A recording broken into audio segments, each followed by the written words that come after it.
Der letzte Raum der Ausstellung ist den neuesten Werken von Baselitz gewidmet. Er hat uns im letzten Herbst mit der Nachricht überrascht, dass er eine neue Gruppe von Bildern gemacht hat, die er gerne in der Ausstellung zeigen möchte. Und wir waren natürlich sehr erfreut und gleichzeitig sehr neugierig zu sehen, mit was für ein Geschenk er uns da überraschen wird. Und als ich dann bei ihm im Atelier war, habe ich diese wunderbaren Bilder entdeckt, die diesen letzten Raum bespielen. Einerseits Porträts, eben unter anderem eine Hommage an diesen Künstlerfreund Wilfried Dierske, den er 1958 gemalt hatte. Das erste Bild in der Ausstellung ist zugleich in einer neuen Version auch das letzte Bild in der Ausstellung.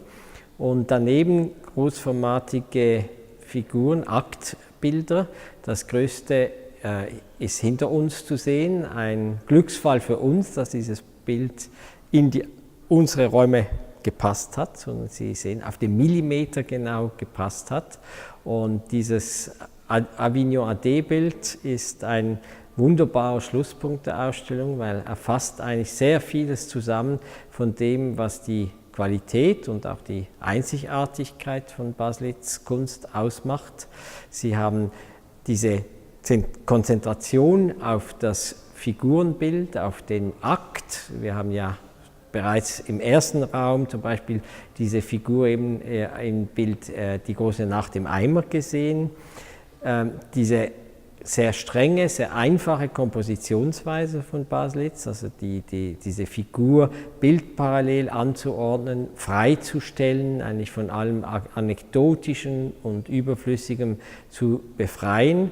Diese unglaubliche Energie, die dann in der Darstellung dieser Figur, dieses menschlichen Körpers steckt, der eigentlich wie ein Enthäuterter daherkommt. Sie sehen ja eine Art Adern, Venen und so weiter, die man normalerweise nicht sieht, die unter der Haut versteckt sind und hier wie freigestellt sind. Dieses Bild eben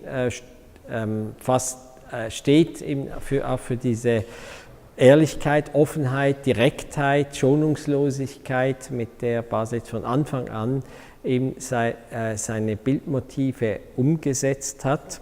Baselitz geht hier eben sehr direkt, sehr schonungslos eben das Thema des Alterns, des fragil werdenden Körpers an. Das Irrwitzige ist natürlich, dass diese Frage so beantwortet wird, dass man wieder staunt, nämlich dass ein 80-jähriger Künstler ein so monumentales Bild mit dieser Kraft, mit dieser Energie und mit dieser Art Leichtigkeit herstellen kann. Das ist doch etwas ganz Außergewöhnliches. Und was auch interessant ist und uns einen Hinweis gibt, also das Verständnis von Baselitz des Bildes ist der Titel, nämlich er hat das Bild Avignon AD genannt. Mit Avignon spielt er auf die letzte Ausstellung von Picasso an, die der noch etwas ältere Picasso, also der war, glaube ich, 85-jährig damals, in Avignon, im Palais des Papes durchgeführt hat.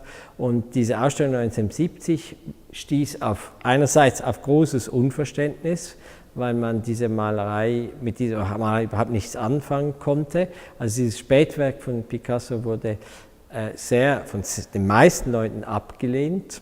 Und das ist aber nicht der springende Punkt, sondern Baselitz stellt eben sein eigenes Alterswerk sozusagen dem Alterswerk von Picasso entgegen, weil Baselitz sagt, diese Alterswerke von Picasso sind unehrliche Bilder, indem er eben erotische Fantasien auslebt, mit sexuelle Szenerien da vorführt.